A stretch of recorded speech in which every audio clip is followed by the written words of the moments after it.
一经络万物生。帽子被削弱之后，破防拒杀法爆大天使终于是迎来了出头之日。把结论放到前面来，以法师视角看，拒杀重新回到法师出装队列。增伤区3件装备破防拒杀帽子，自此以后不用再对比数值，只需要观察对手阵容做决定。长达2个赛季的帽子法爆争论终于结束，自带法强、自带增伤的英雄做法爆理所应当。现在帽子的定位专注于需要法强加增伤2种综合属性的英雄，比如蓝 buff 加纳什之牙这种做双回蓝的英雄。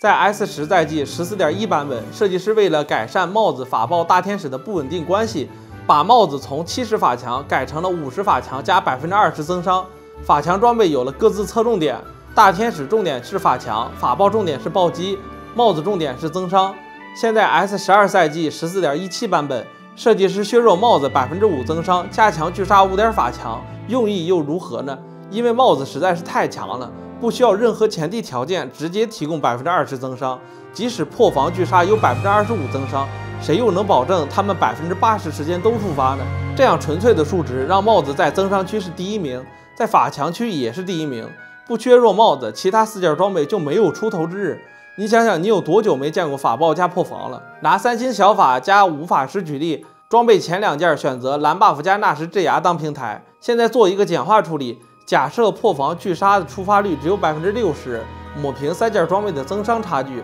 从折线图走势来看，破防者启动最快，帽子伤害最高，但3件装备总体差距很小，这说明法师的增伤装备选择不要纠结数值，把重点放到对手性质上。护盾阵容做破防，血量阵容做拒杀，选择困难就做帽子。从法强视角看，改版前帽子过于强势，让很多玩家很别扭，比如 S11 的灵魂莲花辛德拉， S12 的小法，这些英雄天然适合法爆，但他们的大数据永远呈现帽子大于法爆的特点，这就造成了很多观众对大数据一直有偏见。我们直接跑计算器，同样的蓝 buff 加纳什之牙，旧版帽子明显领先法爆，而新版帽子和法爆极其的接近。现在回头看 14.16 大数据，你还觉得帽子比法爆强，是大数据误差吗？从样本量来说，帽子23%登场率，法爆50%登场率，样本量差距在一个数量级以内，完全有资格参加对比。而且50%登场率的装备，如果毫无争议，它的名次差理应在正负 0.00 左右，